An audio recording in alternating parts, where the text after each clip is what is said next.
আর দু একটা বিষয় আমি একটু অপছন্দ করি, সেটা হচ্ছে শোডাউন করা, অতিরিক্ত সেলিব্রিটিজম, এগুলো আমি বিব্রত হই। আমি একজন তালেবে ইলম, আমি কোনো শাইখও নই, আমি বড় কোনো আলেম নই,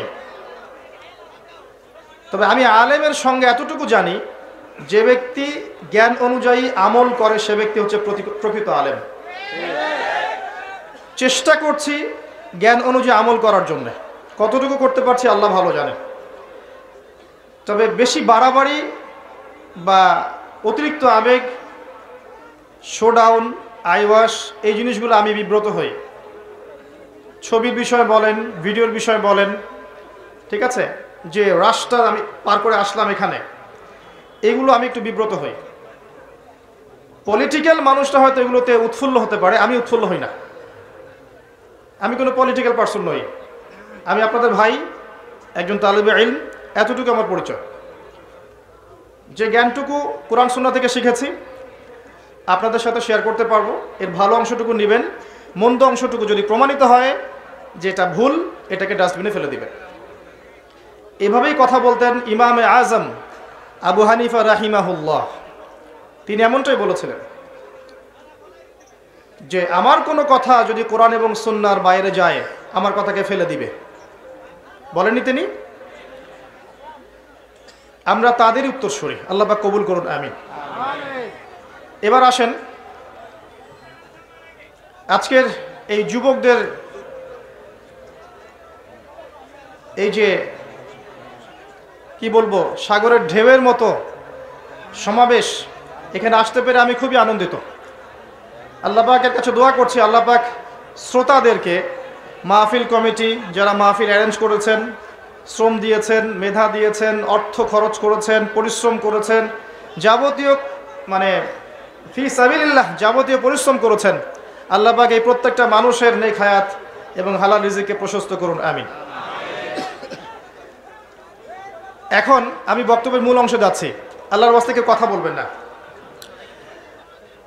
আমরা এখন এমন একটা বিশ্বে আছি, এমন একটা পরিবেশে বাস করছি, যেই পরিবেশের চতুর্দিকে এখন ফিতনা আর ফিতনা।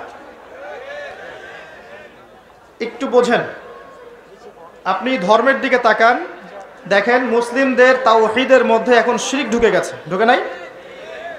মুসলিমরা তাওহীদের মধ্যে শিরক করছে না? অনেক মুসলিম করছে। আপনি মুসলিমদের সুন্নতের দিকে তাকান, দেখবেন এখানে অনেক বেদাত ঢুকে গেছে, ঢুকে নাই? মুসলিমদের রিজিকের দিকে তাকান, দেখবেন হালালের জায়গায় অনেক হারাম চলে আসছে, আসে নাই? মুসলিম পরিবারগুলোর দিকে তাকিয়ে দেখেন, পরিবারের কাঠামোগুলো দিন দিন ভেঙে যাচ্ছে না? হৃদ্যতা, ভালোবাসা কমে যাচ্ছে না? পরিবারের মধ্যে শিরক, পরিবারের মধ্যে বেদাত, পরিবারে হারাম রিজিক, হারাম আকীদা, পরিবারের সন্তানরা মানুষ হচ্ছে পশ্চিমা সংস্কৃতিতে, পরিবারের মেয়েরা, বেশিরভাগের কথা বলছি ইল্লা মাশাআল্লাহ, পর্দার ধার ধারছে না। পরিবারের যুবকরা জানে না তাদের জীবনের উদ্দেশ্য কি। পরিবারের কর্তা উপার্জনের সময় খেয়াল করছে না হালাল না হারাম।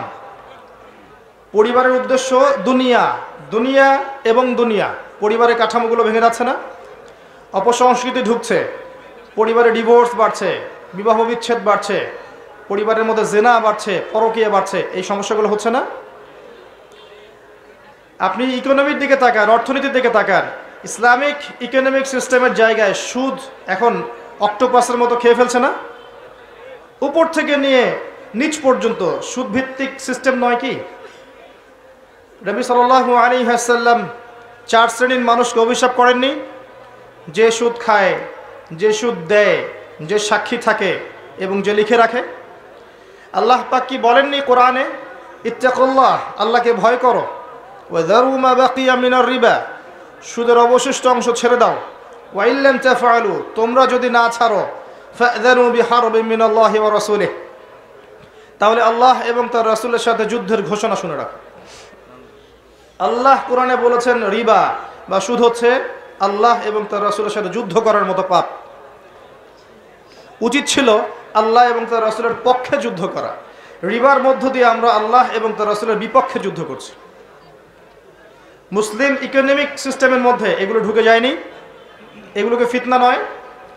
নবীজি কি বলেননি 1 দিরহাম সুদ খেলে 36টা মেয়ের সাথে জেনা করা হয়? সহিহ বুখারীর মধ্যে আছে।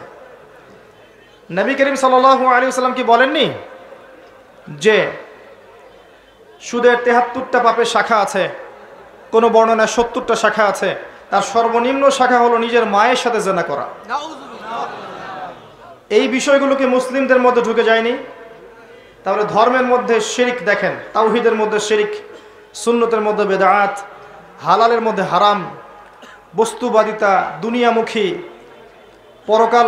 পরকাল ভুলে যাওয়া একটা জাতি, বেপরদামি, বেহায়াপনা, মাদক, ক্যাসিনো, জুয়া, পর্নোগ্রাফি, হারাম রিলেশনশিপ, ফ্রি মিক্সিং, এই যে ফেমিনিস্ট রেভলিউশন, এগুলো কি মুসলিম সমাজে চলছে না? চতুর্দিক থেকে আপনি ফিতনার মধ্যে আছেন না? প্রথমে বুঝতে হবে যে আপনি আমি মুসলিমরা এখন কোন অবস্থার মধ্যে আছে। এই গেল আমাদের ভিতরের কথা। ভিতরে আরো কথা আছে। আমরা মুসলিম একটা জাতি না? আমরা মিল্লাতে আবিকুম ইব্রাহিম, তাই না? হুয়া সাম্মাকুমুল মুসলিমিন, তাই না? আমরা এক মুসলিম জাতি, ইউনাইটেড মুসলিম কমিউনিটি। তো ইউনাইটেড মুসলিম কমিউনিটির মধ্যে এখন হাজারটা দল হয়ে গেছে না? প্রত্যেকটা দল বলছে আমি সঠিক, আমি সহি, আমি জান্নাতে যাব, তোমার লিজ লাগলে আমার কাছ থেকে নাও। ব্যাপারটা এমন না? সবাই নিজেকে হকপন্থী দাবি করছে। কুল্লু হিজবিন বিমা লাদাইহিম ফারিহুন। আল্লাহ পাক বলেছেন ওয়ালা তাকুনু মিনাল মুশরিকিন, মুশরিকদের অন্তর্ভুক্ত হয়ো না। আল্লাযীনা ফাররাকু দীনাহুম ওয়া কানু শিআ কুল্লু হিজবিন বিমা লাদাইহিম ফারিহুন। তোমরা মুশরিকদের অন্তর্ভুক্ত হয়ো না যারা আল্লাহর দ্বীনটাকে কেটে টুকরা টুকরা করে ফেলে দিয়েছে। এই কাজটা আমরা করিনি? মুসলিমদের মধ্যে হাজারটা দল নাই এবং প্রত্যেকের সাথে প্রত্যেকের কি ভালো সম্পর্ক? অনেক সময় দেখা যায় দাকুরাল সম্পর্ক, দলের মধ্যে বিভক্তি, ধর্মীয় দলে বিভক্তি, একালেম আরাকালেমের গিবত, তহমত, সমালোচনা, এগুলোতে ব্যস্ত আছি না আমরা? উম্মার বড় বড় ইস্যুগুলো বাদ দিয়ে আমরা ছোটখাটো ইস্যুগুলোকে নিয়ে ব্যস্ত আছি না? কে কোথায় হাত বাঁধবেন, পাইপা লাগাবেন কিনা, আমিন জোরে না আসতে, ঠিক আছে, জিলাপি খাবেন না খোরমা খাবেন, এইসব বিষয়গুলোকে নিয়ে ব্যস্ত আছি না? বড় বড় ইস্যুর দিকে আমি আসছি, তখন বুঝবেন যে কি নিয়ে আমরা ব্যস্ত আছি। ধর্মের মধ্যে ফিতনা, অভ্যন্তরীণ ফিতনা, আমাদের ধর্মীয় বিভক্তি, পরিবারে ফিতনা, সমাজে দেখবেন ফিতনা, সমাজের সামাজিক কাঠামোগুলো ভেঙে যাচ্ছে না? প্রতিবেশীর কেউ খোঁজ না এখন? দেখবেন বাসায় মেহমান আসলে পর্যন্ত মানুষ বিরক্ত হচ্ছে, মানুষ বস্তুবাদী হয়ে গেছে, আল্লাহ এবং তার রাসূলের মানদণ্ডে নিজেকে বিচার করার মনোভাব ছেড়ে দিয়েছে। ইল্লা মাশা আল্লাহ, অবশ্যই প্রত্যেক যুগে যুগে আল্লাহর অনুগত কিছু বান্দা থাকবে, তাদের কথা আলাদা। আপনি এবার বাইরের দিকে চোখ দেন, পুরো বিশ্বের দিকে চোখ দেন, দেখবেন পুরো বিশ্বের নেতৃত্ব এখন পশ্চিমারা নিয়ে নিয়েছে না? তারা বলছে কোনো দেশকে ওঠো, দেশে উঠছে, বসো, বসছে, এমন হচ্ছে না? প্রত্যেকটা ডিপার্টমেন্টকে দেখেন, বিশ্বের মিডিয়া, বিশ্বের প্রযুক্তি, বিশ্বের সমরাস্ত্র, বিশ্বের আপনার অর্থনৈতিক সিস্টেম, পুরো ওয়ার্ল্ডের ব্যাংকিং সিস্টেম, পুরো ওয়ার্ল্ডের পলিটিক্যাল সিস্টেম, পুরো ওয়ার্ল্ডের এডুকেশনাল সিস্টেম, কালচারাল সিস্টেম, এই প্রত্যেকটা সিস্টেম কি এখন তারা দখল করে নিয়েছে না? এগুলো কি আমরা নিয়ন্ত্রণ করি না, বরং আমরা ফলো করি, কাট পেস্ট, ওখানে যা হয় এখানেও তাই হয়। মিলাই দেখাচ্ছি, সারা বিশ্বে একটা গ্লোবাল শিরিক চলছে। এই শিরিকের উৎপত্তি দেখবেন ওই পশ্চিমা সভ্যতায়। সারা বিশ্বে দেখবেন গ্লোবাল জিনা চলছে, পর্নোগ্রাফি, উৎপত্তি দেখবেন ওই পশ্চিমা সভ্যতায়। সারা বিশ্বের গ্লোবাল দেখবেন সুদভিত্তিক ব্যাংকিং সিস্টেম চলছে, একদম ওয়ার্ল্ড ব্যাংক থেকে নিয়ে নিচু লেভেল এনজিও পর্যন্ত সব দেখবেন ওইখান থেকে শুরু হয়েছে। পুরো বিশ্বে দেখবেন ফেমিনিস্ট রেভলিউশন, নারী পুরুষ এক জিনিস, আলাদা কিছু না। সমাজে পুরুষের পোশাক পরে ঘুরবে, আপনি বলতে পারবেন না কিছু। এই যে ফেমিনিস্ট রেভলিউশন, এটা ওইখান থেকে আসছে না? এটা কোন দেশ থেকে আসছে? ওই দিক থেকে আসছে না? পুরো ওয়ার্ল্ডের এডুকেশনাল সিস্টেম যেটা আছে, জ্ঞানতাত্ত্বিক সিস্টেম, এখানে দেখবেন জ্ঞানের মানদণ্ড পরিবর্তন করে দিয়েছে। যুক্তি, বিজ্ঞান, দর্শন, পরীক্ষা নিরীক্ষা, পর্যবেক্ষণের মাধ্যমে যা লাভ করা যাবে তাই জ্ঞান, ওদের সংজ্ঞা। কিন্তু আপনি আপনার যে গায়েবের পিলার, আল্লাহ, মালায়েকা, আসমানি কিতাব, নবী রাসূলগণ, কবর আযাব, পরকাল, মিজান, ফুলসিরাত, জান্নাত, জাহান্নাম, স্বপ্ন, রূহ, এগুলোকে আপনি ল্যাবে প্রমাণ করতে পারবেন? এগুলোকে ল্যাবরেটরিতে প্রমাণ করতে পারবেন? তাহলে ওদের তত্ত্ব মতে, ওদের এপিস্টিমোলজি মতে এগুলোর কোনো অস্তিত্ব নাই। এটা চলছে সারা ওয়ার্ল্ডে, এবং এভাবেই এডুকেশন সিস্টেম এগিয়ে যাচ্ছে। এর বাইরে ইসলামিক সিস্টেম আছে আলাদা, স্বতন্ত্র। তো এগুলো চলছে না সারা ওয়ার্ল্ডে। পুরো ওয়ার্ল্ডের ফিতনাটা দেখেন, এবং পুরো ওয়ার্ল্ডের অস্ত্রশস্ত্র, পারমাণবিক নিউক্লিয়ার ওয়েপেন্স, আপনার মনিটরি সিস্টেম, পলিটিক্যাল সিস্টেমগুলো, অ্যাসোসিয়েশন সংগঠনগুলো তারা দখল করে নিয়েছে না? এই যে বিগত 100 বছর থেকে মুসলিমদের কোনো স্বতন্ত্র খিলাফা নেই। দেখবেন 2-1টা রাষ্ট্র আছে যেখানে হয়তো আপনি দেখবেন ইসলামিক কিছু লস আছে, বেশিরভাগই নাই। বেশিরভাগের মধ্যেই সেকুলারিজম আছে, কমিউনিজম আছে, ন্যাশনালিজম আছে, ডেমোক্রেসি আছে, এগুলো বেশিরভাগ রাষ্ট্রে আছে। 2-1টার মধ্যে দেখবেন হয়তো ইসলামিক কিছু লস আছে। তো এই 100 বছরে দেখবেন ওরা যে এত উন্নতি করে ফেললো, ওরা যে উন্নতি বলতে বোঝাচ্ছি, ওরা যে এত চালকের আসনে চলে গেল, আর আমরা মুসলিমরা যে এই যে চালিত আসলে চলে আসলাম। এই 100 বছর ধরে আমরা কি করছি আসলে? আমরা বড় বড় বিষয়গুলোকে বাদ দিয়ে ছোটখাটো বিষয়গুলোকে নিয়ে বেশি ব্যস্ত ছিলাম। আমি একটু মজা করে বলি যে আমরা হালুয়া, রুটি এবং সেমাই, খোরমা, জিলাপিতে ব্যস্ত ছিলাম। আমরা ব্যস্ত ছিলাম একে অপরের গিবতে, একে অপরের তহমদে, কাকে হিংসা করা যাবে, কাকে বিতর্কিত করা যাবে, কাকে বাধা দেওয়া যাবে, ইন্টারনাল কলিউশনের মধ্যে আমরা ব্যস্ত ছিলাম। এই ফাঁকে রুলিং স্টেট ছিল একবার ব্রিটেন, সে অবসর নিল, তার জায়গায় চলে আসলো আমেরিকা, সে এখন অবসর নিচ্ছে, তার জায়গায় চলে আসছে এখন ইসরায়েল, সে সারা ওয়ার্ল্ডকে এখন রুল করছে। এবং সারা বিশ্বের দিকে তাকিয়ে দেখবেন বেশিরভাগ মুসলিম কান্ট্রিতে মুসলিম মা, মুসলিম বোন, মুসলিম বাচ্চাদেরকে পাখির মতো গুলি করে হত্যা করা হচ্ছে। আমরা মেজর ইস্যুগুলোকে বাদ দিয়ে মাইনর ইস্যুগুলোকে নিয়ে এত বেশি ব্যস্ত ছিলাম। যেমন দেখেন আজকের এই মাহফিলের মেজর ইস্যু হচ্ছে লেকচার, আর কোথায় বসবো, কোথায় দাঁড়াবো, এই বিষয়গুলো মাইনর। আমরা মাইনর ইস্যুগুলোকে নিয়ে বেশি ব্যস্ত থাকি, মেজর ইস্যুগুলোকে নিয়ে ব্যস্ত থাকি না। এখন কি করবেন? এই বিষয়টা কি চলতেই থাকবে? সুসংবাদ হচ্ছে যে না, এমন অবস্থা চিরকাল থাকবে না। বলেন আলহামদুলিল্লাহ। কিভাবে থাকবে না? আল্লাহ পাকের একটা সুন্নাহ আছে। আমি যতটুকু কোরআনের ছাত্র হিসেবে দেখেছি, আল্লাহ পাকের একটা সুন্নাহ আছে। সুন্নাহ হচ্ছে যে আল্লাহ রাব্বুল আলামিন নির্দিষ্ট একটা সময় দেন প্রত্যেকটা যুগের জন্য, প্রত্যেকটা কওমের জন্য, সম্প্রদায়ের জন্য। ফাইযা জাআ আজালুহুম, যখন তাদের সময় শেষ হয়ে যায়, লা ইস্তাখিরুনা সাআতা ওয়া লা ইস্তাকদিমুন, আল্লাহ পাক এক মুহূর্ত বাড়ান না, এক মুহূর্ত কমান না। তাই এই পুরো বিশ্বে যা চলছে, বিশ্বে অর্থনীতিতে, সমাজনীতিতে, পরিবারে, ধর্মের মধ্যে ফাসাদে, এগুলো চিরকাল থাকবে না ইনশাআল্লাহ। আল্লাহ পাক কি করবেন? আল্লাহ পাক আমাদেরকে সুযোগ দিয়েছেন, মুসলিমদেরকে একটা সুযোগ দিয়েছেন। আপনার কাছে একটা বয়স আছে 40, 50, 60, 70, 80, 100 হাইয়েস্ট। এর মধ্যে গোল্ডেন টাইম হচ্ছে আপনার 20 থেকে 50। আল্লাহ পাক আপনাকে সময় দিয়েছেন, মেধা দিয়েছেন, বোধ শক্তি দিয়েছেন, আপনার ঘর পর্যন্ত আল্লাহ কোরআন পৌঁছে দিয়েছেন, নবীর হাদিসগুলো পৌঁছে দিয়েছেন, আপনাকে আল্লাহ পাক উলামায়ে কেরামের সোহবত দিয়েছেন, মসজিদ দিয়েছেন, আজান দিয়েছেন, মাদ্রাসা দিয়েছেন, মক্তব দিয়েছেন। আল্লাহ আপনাকে সুযোগ দিয়েছেন দিন শেখার, জানার, বোঝার, দিনের জন্য কাজ করার। এটা আল্লাহ পাক সুযোগ দিয়েছেন। যদি এই সুযোগ আমরা কাজে না লাগাই, কি করবেন আল্লাহ পাক? আল্লাহ পাক আমাদেরকে এই দুনিয়ার জীবনটাতে হয়তো বাড়ি গাড়ি, টাকা পয়সা, আত্মীয় স্বজন, স্ত্রী সন্তান, আপনার ব্যাংক ব্যালেন্স, জমি জমা, স্ট্যাটাস সবই দিবেন। আল্লাহ পাক হয়তো সবই দিবেন, কিন্তু আমরা যদি দায়িত্ব পালন না করি দিনের ক্ষেত্রে, আল্লাহ পাক কি করবেন জানেন? ইস্তাবদিল কওমান গায়রাকুম, আল্লাহ পাক এই কওমটাকে সরিয়ে দিবেন, এই অপদার্থ কওমটাকে সরিয়ে দিবেন, এবং অন্য কওমকে হেদায়েত দিয়ে এই জায়গায় নিয়ে আসবেন। অমুসলিমদেরকে হেদায়েত দিয়ে আল্লাহ পাক ইসলামের ছায়াতলে নিয়ে আসবেন। সুম্মা লা ইয়াকুনু আমসালাকুম, এরপর তারা তোমাদের মতো হবে না। আপনি কি এটা চাচ্ছেন যে আল্লাহ সরিয়ে দেখ আমাদেরকে, দিয়ে অন্যদেরকে হেদায়েত দিয়ে জায়গায় নিয়ে আসুক? বিশ্বের দিকে তাকিয়ে দেখেন, প্রচুর মানুষ পশ্চিমার এই যে ইউরোপে, জার্মানিতে, ব্রিটেনে, ফ্রান্সে, আমেরিকায়, অস্ট্রেলিয়ায়, আফ্রিকায়, বিভিন্ন কন্টিনেন্টে দেখবেন প্রচুর মানুষ এখন মুসলিম হচ্ছে না? প্রচুর মহিলা যারা একসময় ধর্ষণের শিকার হয়েছিল, পশ্চিমাদের এই নারী ভোগের গোলক ধাঁধায় পরে নিজের ইজ্জত খইয়েছে, এরকম প্রচুর নারী দেখবেন এখন ইসলাম কবুল করে পর্দার মধ্যে এসেছে। তারা বুঝতে পেরেছে ইসলামেই শান্তি আছে।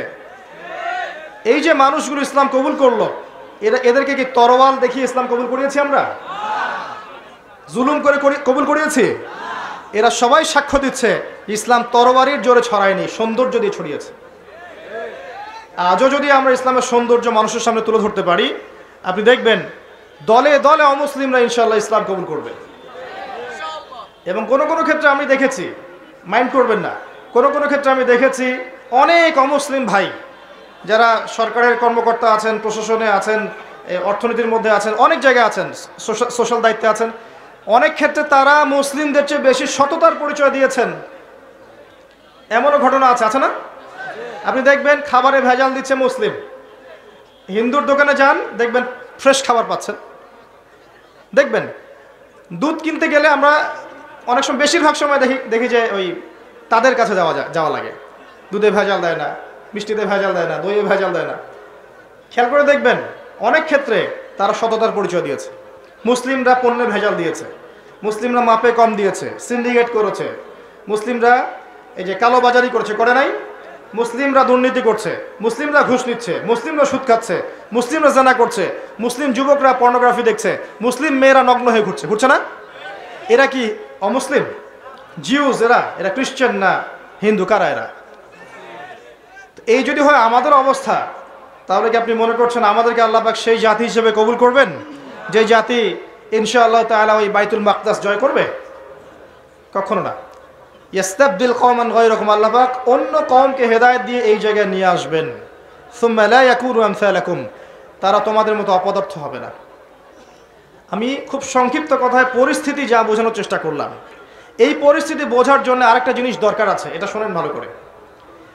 এই সিচুয়েশন বুঝতে হলে শুধু তাত্ত্বিক জ্ঞান, ডিগ্রি সার্টিফিকেট যথেষ্ট নয়।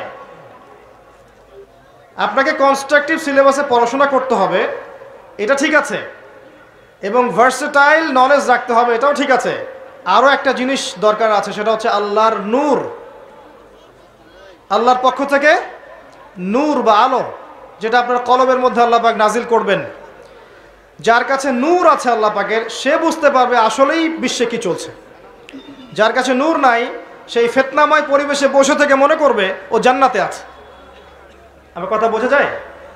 এই ফিতনাময় পরিবেশে বসে কিছু মানুষ তৃপ্তির ঢেকুর তুলছে, মনে করছে আমরা একদম বিজয়ী জাতি, মাশাআল্লাহ।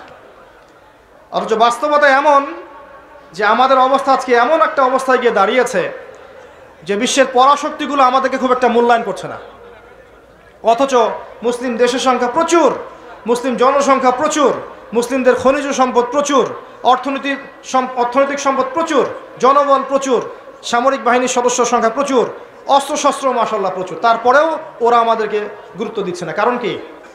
কারণ কুলুবুহুম শাত্তা কুলুবুনা শাত্তা, আমাদের হৃদয়গুলো এখন বিক্ষিপ্ত, আমাদের মনগুলো বিক্ষিপ্ত, আমরা বিভক্ত, আমরা একের কষ্টে অন্যের পাশে দাঁড়াতে চাই না। ওই ইরাকে কাউকে বোম মেরে হত্যা করলে ওই দেখা যায় ইরান থেকে একজন বলবে ওটা তো ইরাকের ঘটনা, ইরানের সাথে কি সম্পর্ক?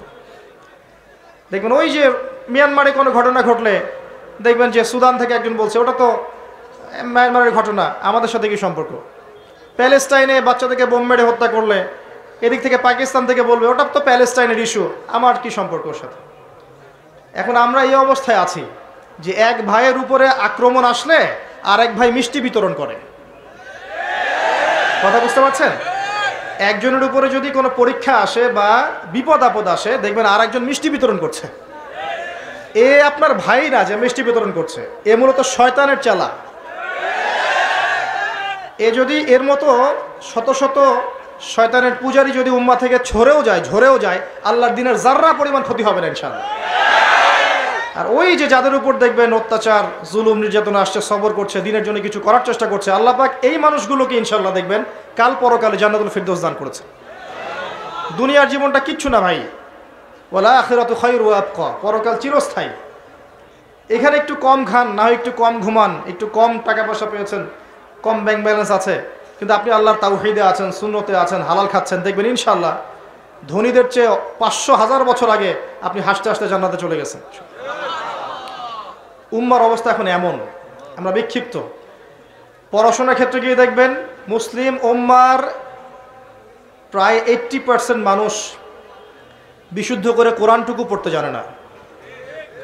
কোরআন যারা বিশুদ্ধ করে পড়তে জানে বা হিফজ করেছে, তাদের মধ্যে বহু মানুষ দেখবেন কোরআনের অর্থটা বলতে পারছে না।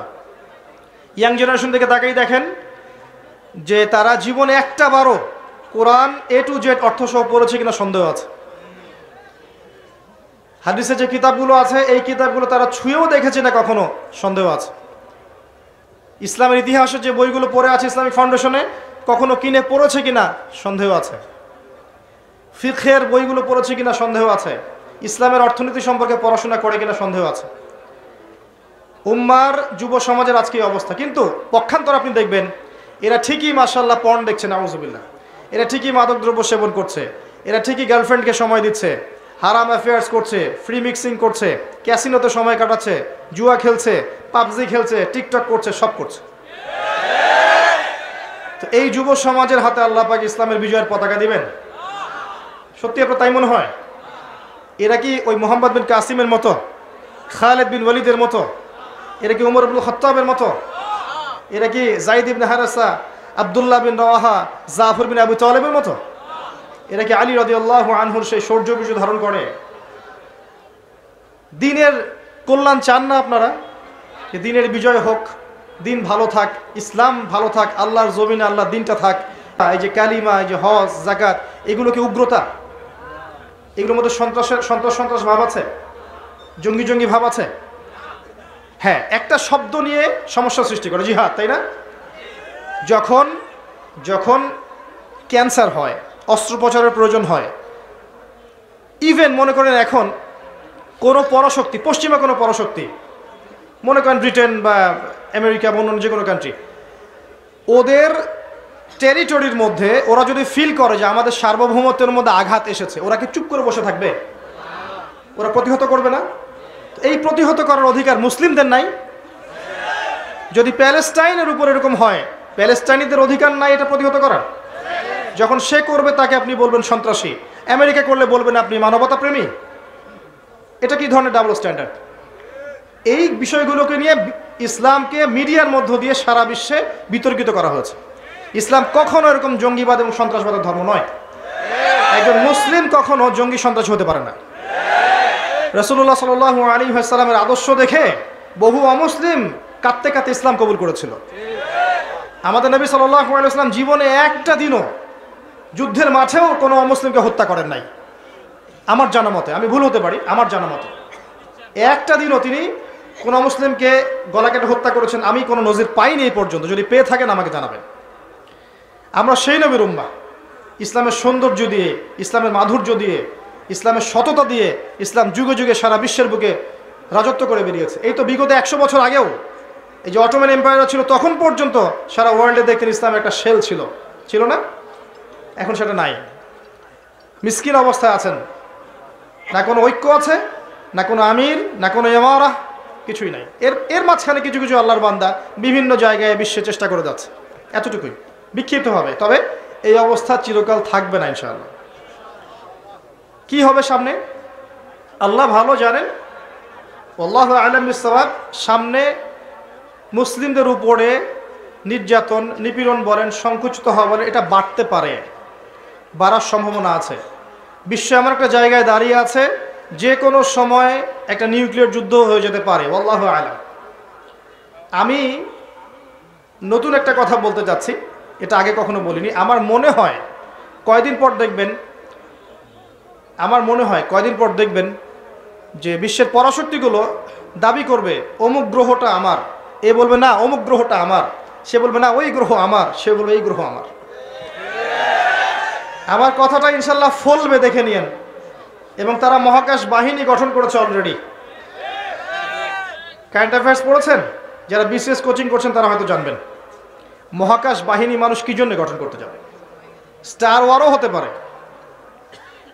বিশ্বের সামনে হয়তোবা মহামারীর যে ক্রাইসিস আল্লাহ ভালো জানেন বাড়তে পারে, আপনার সামাজিক ফিতনাগুলো, অশ্লীলতাগুলো বাড়তে পারে, আপনার যে পেপার মানি ইউজ করছেন এর মান কমে যেতে পারে, আপনার রিবা কেন্দ্রিক সিস্টেমটা পড়ে যেতে পারে, ডলার পেট্রোডলার পড়ে যেতে পারে, তবে যাই হোক না কেন এতটুকু এনশিওর করতে পারি যে ওয়ার্ল্ডের বুকে একটা রাষ্ট্র মাথা তুলে দাঁড়াবে এবং তার ক্ষমতার দাপট সবাইকে দেখাবে, তার নাম ইসরায়েল। এটা হবে আমাদের কারণেই, আমাদের এই ঘুমন্ত জাতির কারণেই।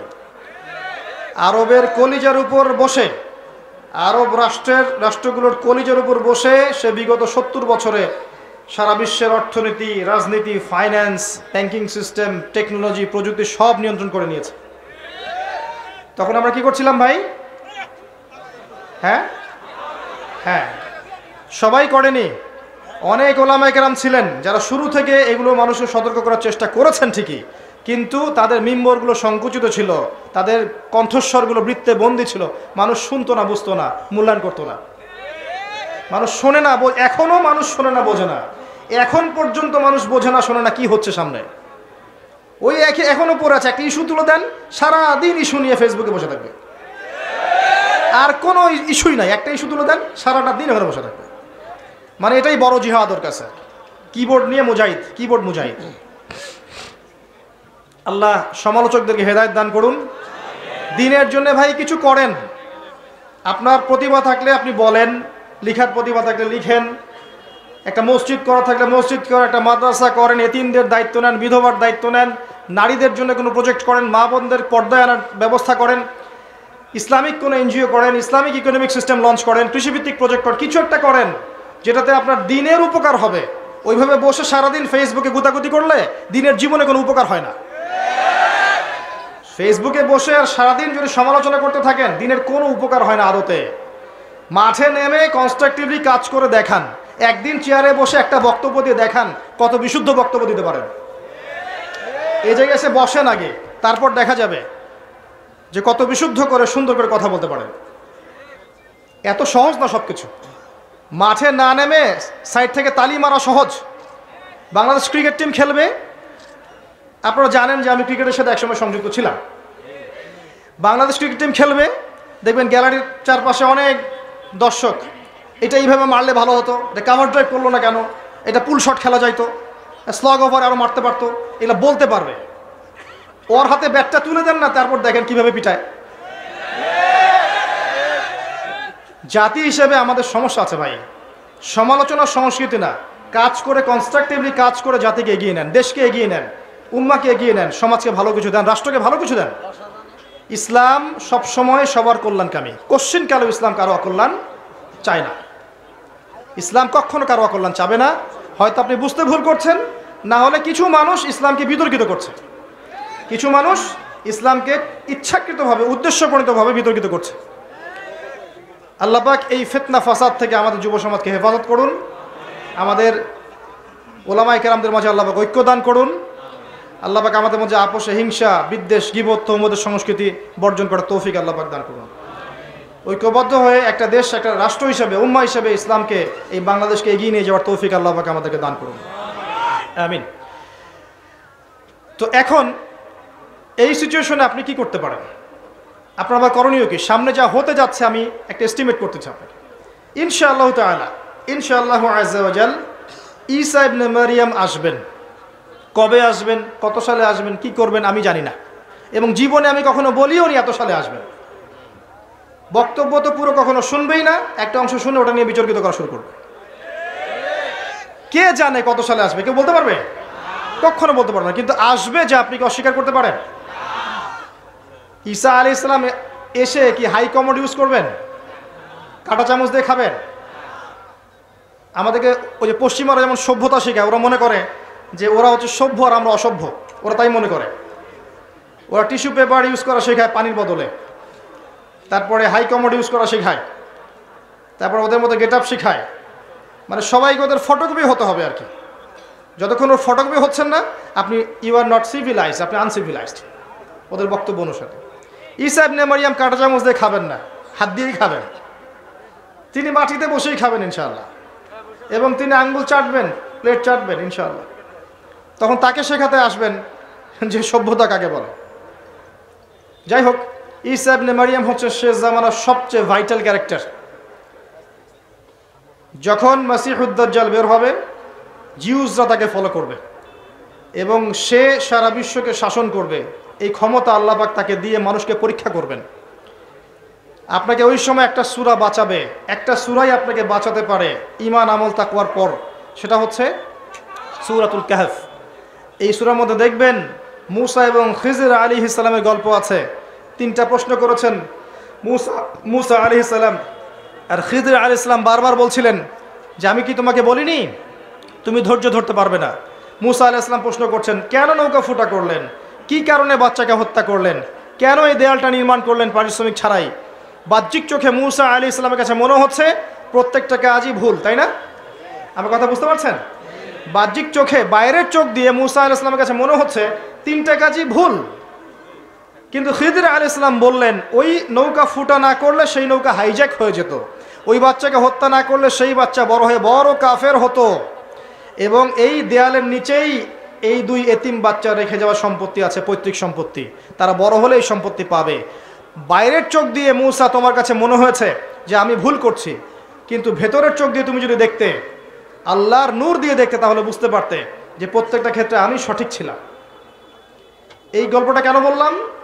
পরিস্থিতি বুঝতে হলে, করণীয় বুঝতে হলে আপনাকে 2 চোখ দিয়ে দেখতে হবে। প্রথম কথা, বাইরের চোখ দিয়ে দেখলে সব বুঝতে পারবেন না, ভেতরের চোখ দিয়ে আল্লাহর নূর দিয়ে আপনাকে দেখতে হবে, তখন বুঝতে পারবেন কি হচ্ছে।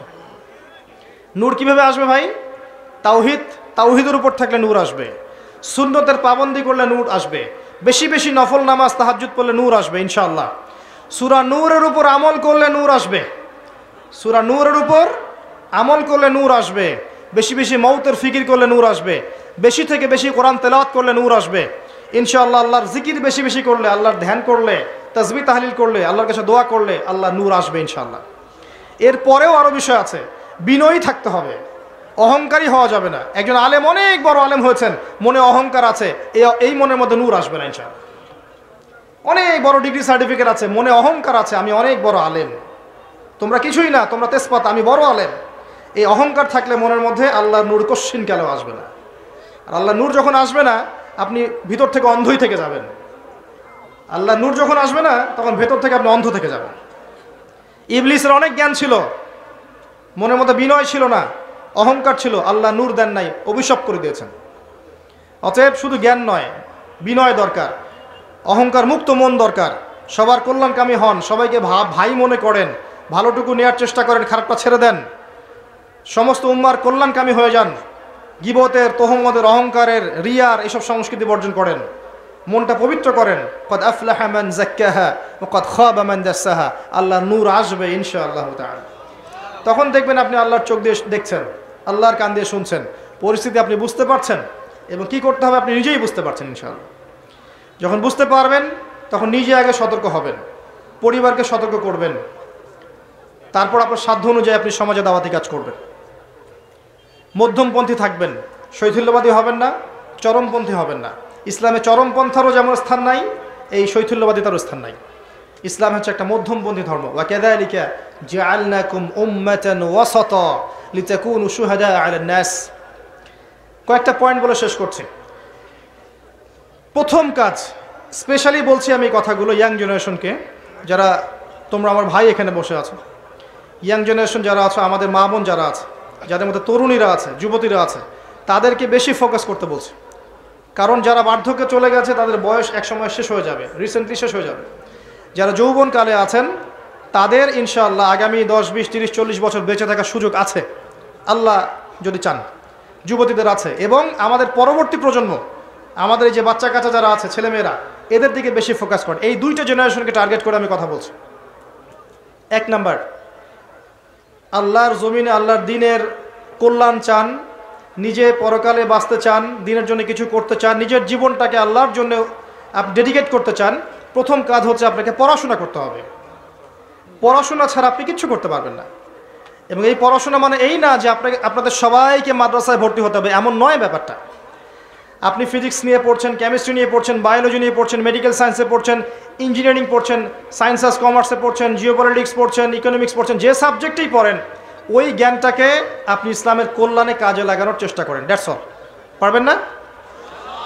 একজন অর্থনীতিবিদ তিনি ইসলামের খেদমত করতে পারেন না? একজন ডক্টর দিনের খেদমত করতে পারেন না? একজন ইঞ্জিনিয়ার দিনের খেদমত করতে পারে না? যার মধ্যে একজন ইসলামিক মূল্যবোধ আছে, এই মানুষ যদি সমাজের দায়িত্বে আসেন, তিনি কি জনগণের খেদমত করতে পারবেন না?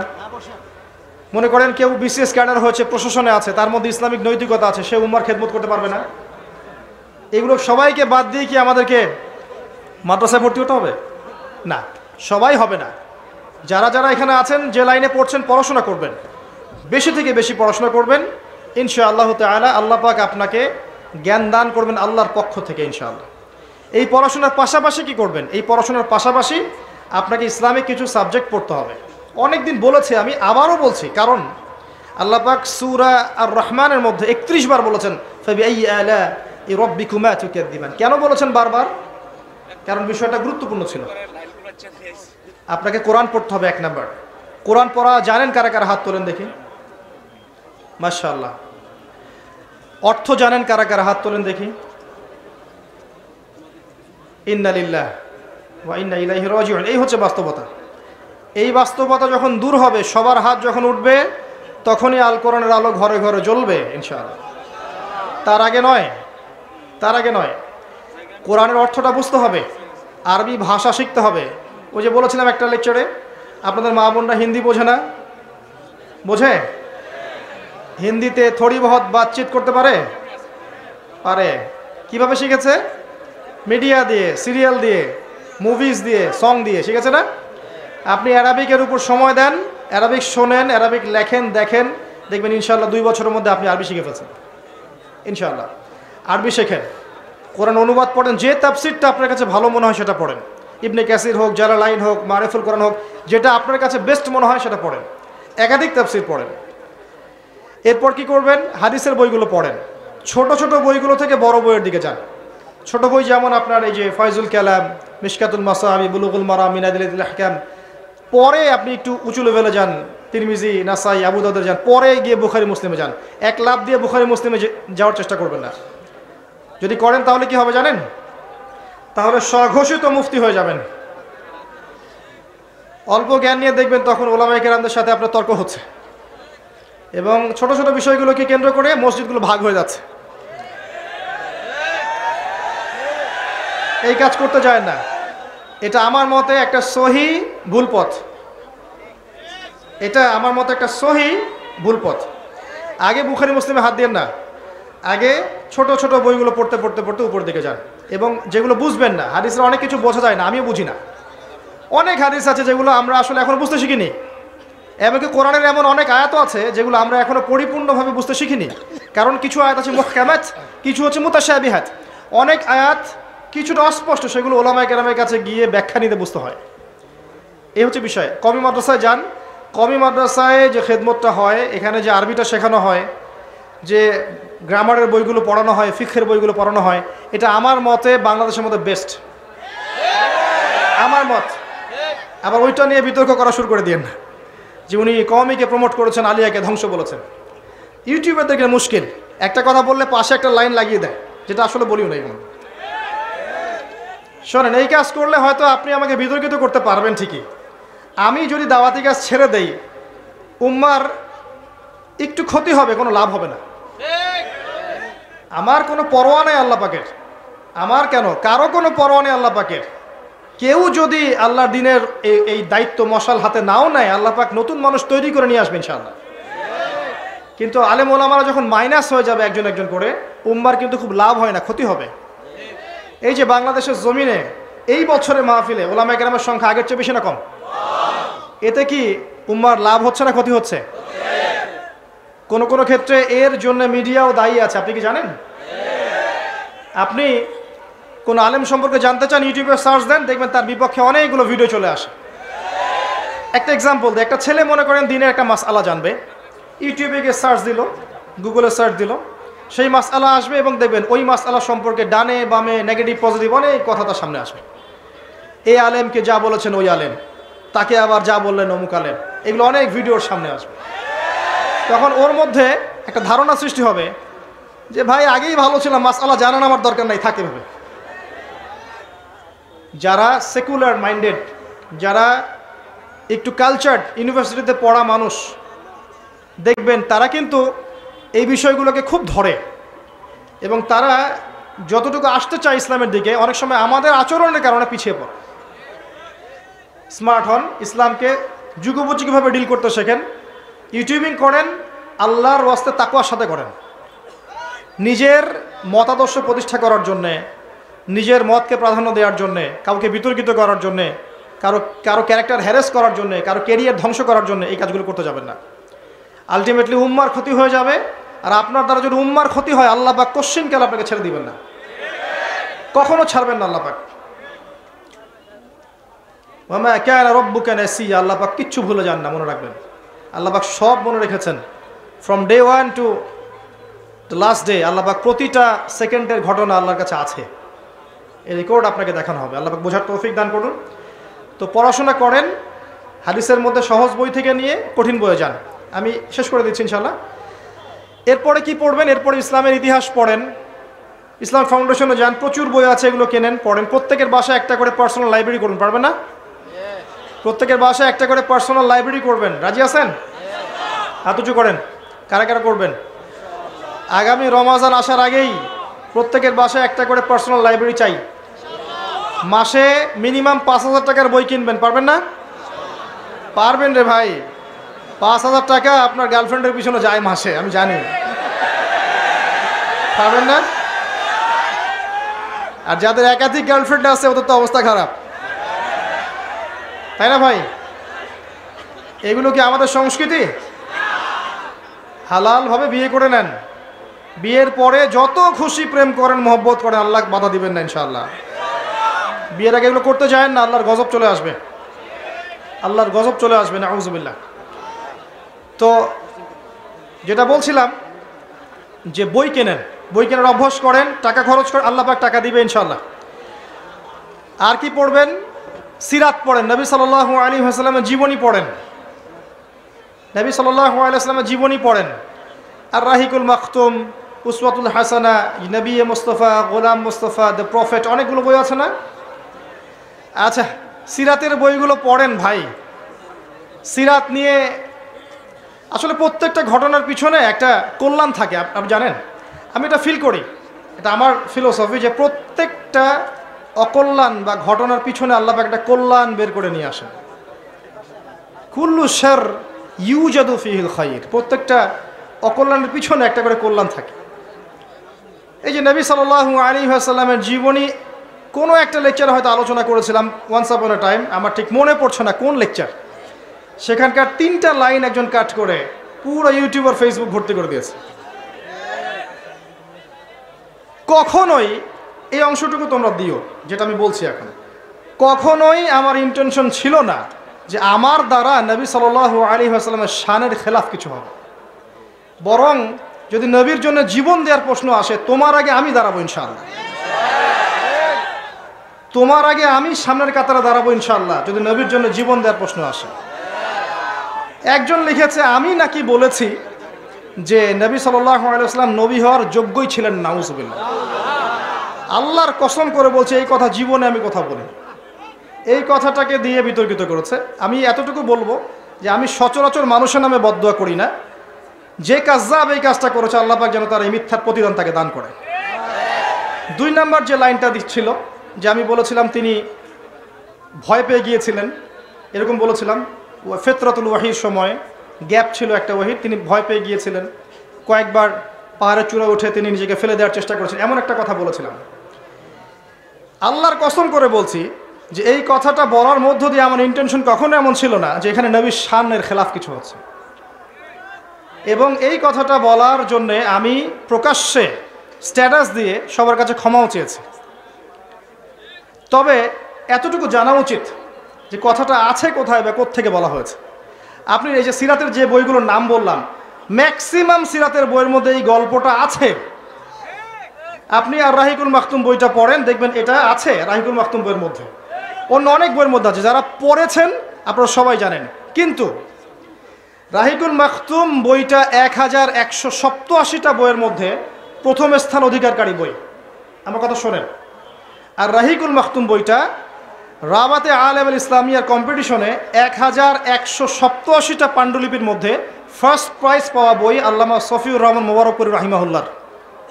এই বইয়ের মধ্যে এই ঘটনাটা আছে এবং এই ঘটনাটা সহিহ বুখারীর মধ্যে একটা রেওয়ায়েতে এসেছে, যদিও বা রেওয়ায়েতের সনদে দুর্বলতা আছে। এখানে এটা সরাসরি নবীর কথা নয়, আয়েশা রাদিয়াল্লাহু আনহার কথা নয়, যেটা আমার জানা ছিল না। সেটার জন্য আমি অবশ্যই অ্যাপোলোজাই করতেই পারি যে এই জ্ঞানটা আমার তখন ছিল না। আমি রাহিকুল মাখতুম বইয়ের হাওয়ালা দিয়ে কথাটা বলেছিলাম। এখন কথা হচ্ছে, রাহিকুল মাখতুম বইয়ের মধ্যে কিন্তু হাদিসের কোনো তাহাকিক নেই। আমার কথাটা শোনেন, যে রাহিকুল মাখতুম বইয়ের মধ্যে এটা আছে, আল্লামা সফিউর রহমান মোবারকপুরি রাহিমাহুল্লাহর বই, যেখানে ফার্স্ট প্রাইজ পেয়েছে বইটা, এই বইয়ের মধ্যে কিন্তু এই ঘটনার কোনো তাহাকিক নাই, যে এটা সত্য না মিথ্যা, এটার কি মুরসাল নাকি সনদে সমস্যা আছে, কোনো তাহাকিক নাই। এতদিন ধরে রাহিকুল মাখতুম বইটা ছাপানো হচ্ছে বিভিন্ন প্রকাশনীতে, 5টা 10টা প্রকাশনী ছাপাচ্ছে, লক্ষ লক্ষ কোটি কোটি কপি রাহিকুল মাখতুম কিন্তু বাজারে আছে। কই এই প্রকাশনা সংস্থা, এই প্রচার মাধ্যম, এই যারা অনুবাদ করেছে, তাদের কাউকে তো আপনি কুফরি ফতোয়া দিলেন না, তাদের কারো বিরুদ্ধে তো কোনো কথা বললেন না। যদি কথা বলতে হয় ওই বইটাকে ব্যান করে দেন, তাহলে বইটাকে ব্যান করে দেন। আর যদি কুফরি ফতোয়া দিতে হয়, সফিউর রহমান মোবারকপুরি রাহিমাহুল্লাহকে কবর থেকে তুলে কাফের ফতোয়া দিয়ে আবার দাফন করে দেন। সুবহানাল্লাহ। উনার বইয়ে কিন্তু কোনো তাহাকিক দেওয়া হয়নি, এবং আরও সিরাতের বইগুলোতে এই ঘটনাটা আছে যেটার কোনো তাহাকিক দেওয়া হয়নি। আর তাহাকিক তো আমরা করার যোগ্যতা সত্যি রাখি না। এই জেনারেল লাইন থেকে যারা উঠে এসেছে এবং যারা তালেবে ইলম, তারা কি সবাই হাদিসের তাহাকিক করতে পারে? তারা যখন এই বইটা পড়বে, তাদের সামনে যখন আসবে, এই লাইনগুলো চলে আসবে, তারা কি এটাকে বিশ্বাস করবে না? স্বাভাবিক করতেই পারে। তাহলে কি দায়িত্ব ছিল? যে এটাকে কাছে ডেকে নিয়ে বুঝিয়ে দেয়া যে আসলে এই হাদিসটার সনদে এই সমস্যা আছে, এখানে এই সমস্যা আছে, এখানে সমস্যা আছে, এটা থেকে ফিরিয়ে নেওয়া। কিন্তু এই কাজটা আমরা করতে পারি নাই। আমরা ইন্টেনশনালি কাজটা করেছি। লেকচারের টপিক ছিল হয়তো অন্য কিছু, এখান থেকে 2-1টা লাইন বাছাই করে এটাকে ভাইরাল করা হয়েছে, তার মানে পিছনে কোনো উদ্দেশ্য আছে। তারপরেও আমি পাবলিকলি সবার সামনে, আমি এমন মানুষ নই যিনি ভুলের উপর অটল থাকতে পারি।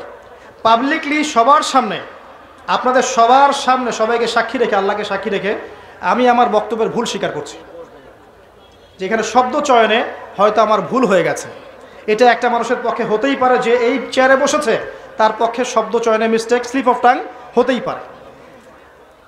আপনারাও আপনাদের ইতিহাস ঘেঁটে দেখেন যে স্লিপ অফ টাং সমস্ত লেকচারদের হয়েছিল কিনা কখনো কখনো। ওগুলোকে যদি মার্ক করে করে জনসম্মুখে আমি মানুষকে হ্যাসেল করার চেষ্টা করি, তাহলে উম্মার উপকারের জায়গায় ক্ষতি হয়ে যাবে। যখন নবীর উম্মত কবরে সেজদা দেয়, মাজারে সেজদা দেয়, যখন করে বেদাতের উপর আমলগুলো করে, হারাম খায়, নবীর উম্মত যখন মায়ের খায়, তখন নবীর শানের খেলাফ কিছু হয় না? এইগুলোর এগেনস্টে কথা বলা যায় না?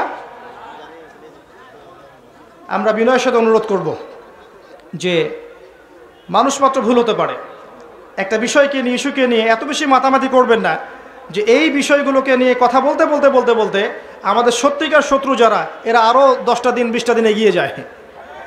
যতটা সময় আমরা এগুলোতে নষ্ট করি, ওই সময়গুলোতে ইসরায়েল আরও 10টা মিসাইল বানিয়ে ফেলে। মৌলিক বিষয় দিকে কাজ করুন। আল্লাহর বান্দা হিসেবে আমি আমার ভুল স্বীকার করেছি এবং এখনও করছি, যে হয়তো ওই জায়গায় ওই শব্দটা আমার বলা ঠিক হয়নি, আমার মুখ থেকে স্লিপ অফ টাং হয়ে গেছে। কিন্তু আমি কোন উৎস থেকে বলেছি এটাও বলে দিলাম, এই বইয়ের মধ্যে, এই সব বইয়ের মধ্যে এটা আছে, কোনো তাহকিক ছাড়াই। তাহলে ওই বইয়ের প্রকাশনা সংস্থা, ওদের যারা পড়ছে, যারা ছাপাচ্ছে, এদের সবাইকে কি আপনি কুফরি ফতোয়া দিবেন না? যদি না দেওয়ার সাহস রাখেন, তাহলে বুঝবো এটা পক্ষপাতিত্বমূলক আচরণ করেছেন আপনি। আল্লাহ পাক আমাদেরকে হেদায়েত দান করুন, ঐক্যবদ্ধ হওয়ার তৌফিক দান করুন। এবং আমি যারা ভুল ধরিয়ে দিয়েছেন তাদের জন্য আমি আমার মন থেকে দোয়া করছি। যদি তারা পিতার মতো, ভাইয়ের মতো আমাকে ভুল ধরিয়ে দিয়ে থাকেন, ইনশাআল্লাহ তাআলা ভবিষ্যতে আমার পক্ষ থেকে যে কোনো ভুল হলে আমি ইমিডিয়েটলি শুধরে নেব ইনশাআল্লাহ। কারণ আমি উম্মাহকে ভালোবাসি, আল্লাহকে ভালোবাসি, তার রাসূলকে ভালোবাসি, তার দ্বীনকে ভালোবাসি। বিশ্বাস করেন, দেখে নিন ইনশাআল্লাহ, যদি কোনোদিন সুযোগ আসে নবীর শানে জীবন দেওয়ার, আপনার চেয়ে আগে আমি দাঁড়াবো ইনশাআল্লাহ। পড়াশোনা করেন প্রিয় ভাই, 1 নাম্বার কাজ। আর আমার সাথে আরো কিছু মানুষও দাঁড়াবে ইনশাআল্লাহ, যারা সত্যিকার অর্থেই নবীকে ভালোবাসে। 2 নাম্বার, জানা অনুযায়ী আমল করেন। কোন কোন সাবজেক্ট পড়তে বলেছি? কোরআন, হাদিস, ফিকহ, সিরাত, ইতিহাস, ইসলামিক অর্থনীতি, জিওপলিটিক্স এবং জেনারেল লাইনে যারা পড়ছেন এটা পড়বেন। এরপর জানা অনুযায়ী আমল করবেন। পারবেন না? যতটুকু জানেন এই অনুযায়ী আমল করবেন।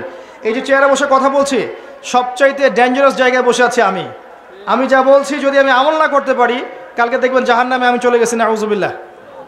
জাহান্নাম উদ্বোধন করা হবে এমন কিছু মানুষদেরকে দিয়ে যার মধ্যে আলেমও আছে। মানুষ বড় আলেম বলবে, বড় কারি বলবে, হাফেজ বলবে, এই জন্য জ্ঞান চর্চা করেছিল, আল্লাহ পাক জাহান্নামে দিয়ে দিবেন।